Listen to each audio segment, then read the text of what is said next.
What is up, everybody? Keith Jameson, Go Back Getter Guy 231 across the DFS industry, and we have reached the round of 16. Only 2 gamers. So from a DFS standpoint, that's definitely a bummer. I've really enjoyed these 4 gamers, these staggered slates. Right now it's not halftime. Personally, have some really good lineups going on with Tadic, Shaqiri. Kind of took what the advice I mentioned yesterday on the slate, even though missed some good stuff early, but just really had a lot more concentration late with Brazil, Shaqiri, Tadic. Thought that game could be really open. That game was looking super fun. So yeah, I can't remember if I said this. Reminder, like, subscribe, comment, really does help. We've not missed a day. We are getting all the way through this World Cup, not missing a DFS slate. So let's dig into 2 games. First game, USA!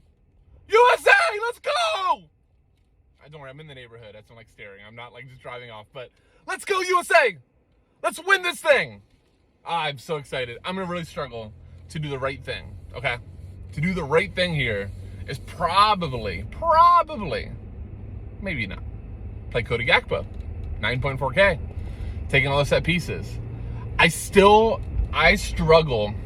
if he's fully fit, to believe that Memphis might not take some, okay? So I think that's one little thing that you could take away from Gakpo. The other big thing you can take away, okay? I know we're just talking about the first game. Netherlands -1, 15, -125, depending on what book. But the other big thing is Argentina's -500. That could easily, I see, get bid up to -6 or -700 versus Australia. A massive mismatch. If this was the group stage, we would be loading up on Argentina anyhow. So I really do think that this is just going to be a stage where you just load up on Argentina. That's the team that I want pieces of, and then I want my value pieces from other games. My value pieces just as they come, right? I don't really see a lot of value in USA Netherlands. That's the hard part about this build.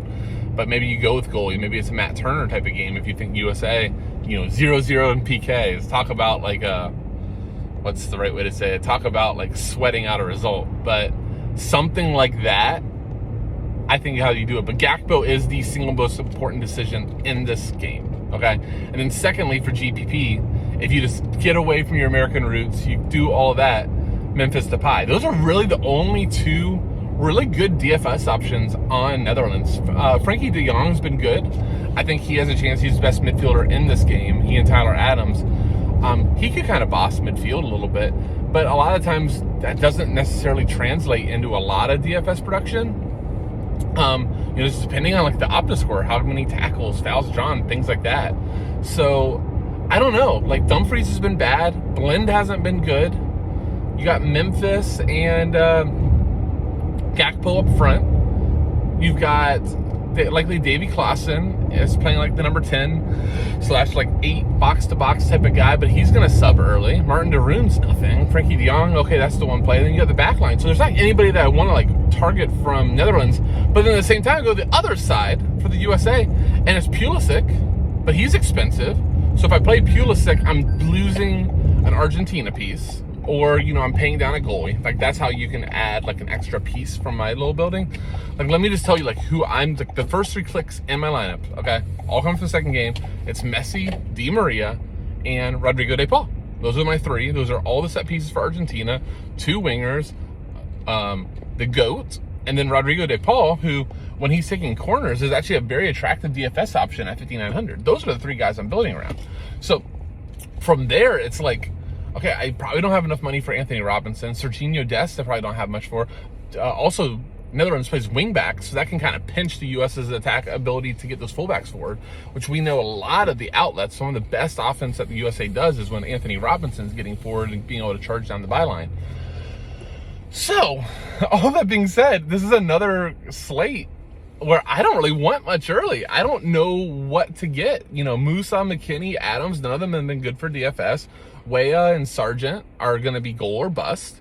And then Pulisic takes everything. I think he's very in play. Hopefully he's healthy. But then you're okay, do I spend 9,200 or whatever he is, 9,100 on Pulisic as a plus 350 dog in a game that I don't think the USA is going to dominate possession? Well, at that point, I should just play Gakpo. So now it's all the way back to Cody Gakpo is the decision early. So that's how I see that game. I just don't see a lot of priorities. So I'm not prioritizing the game at all. Matt Turner, Noppert, all those guys, fine. Play if we get a cheap center back. If you get Matthias de Ligt, that's a massive guy that could give the USA some trouble on set pieces, something like that. That's how I'm approaching it. Second game, Argentina minus 500. I joked I think I could get bet up to minus 700 versus Australia. I just want you could argue that you just spend all your money on Argentina and then you could potentially play 5-6 guys from Argentina. I don't think you did it wrong.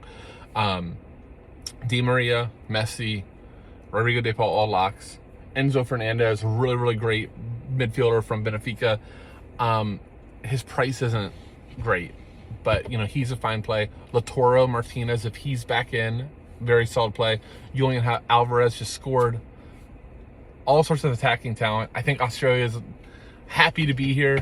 They're going to play defensive style. They gave 69% possession to Denmark, who's not very good. So what's Argentina going to do to them? I think it's going to get ugly. The one thing from Argentina that I'm struggling with is the fullbacks. Molina got an assist last game, but otherwise only had like 2 crosses. Acuna was terrible. I don't know if I want to spend up on those fullbacks. I think I would rather have another attacker. But you could easily spend up Emi Martinez for the clean sheet and win option. Obviously, if he doesn't, here's the problem with an Emi Martinez here.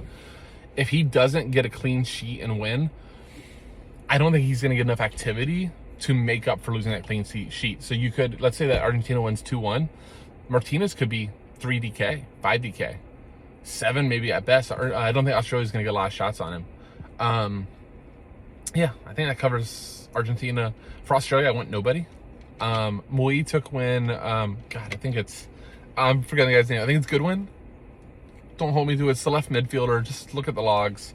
It'll stick out. But he subbed at halftime last game, but he had been taking all the sets over Mui, which is just funny because Mui's always been the guy that's taken over like all the sets for Australia. But I guess he's like viable. Like if you needed like some extra salary buffer and like he's the last guy that's in, I think it's fine. Milos Degenek of the crew, he's a 3K fullback, but he's like a center back by trade in the MLS, and is playing right back for them. The ballsy play, the real like I'm just gonna stick it out there and see if it sticks, is actually playing Matt Ryan. Matt Ryan has like the biggest shot expectation, save expectation on here. Both Netherlands and USA are very deliberate. They don't fire a ton of shots on goal.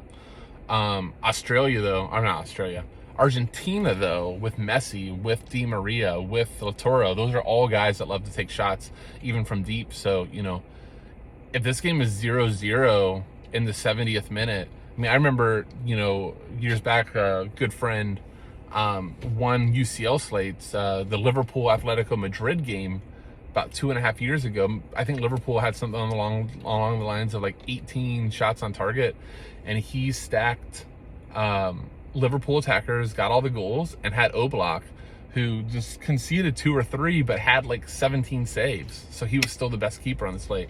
So you could see something like that happen. I think for GPP, that's a really interesting look, is to do like an Argentina stack against Matt Ryan. It seems counterintuitive, but if you get 15, 20 shots on target and he just stands on his head, even though he concedes a few, you can get there. But I think Matt Ryan's the best play on Australia, but he also has the chance of getting wrecked as well. That's always the risk. So, all right, that'll do it.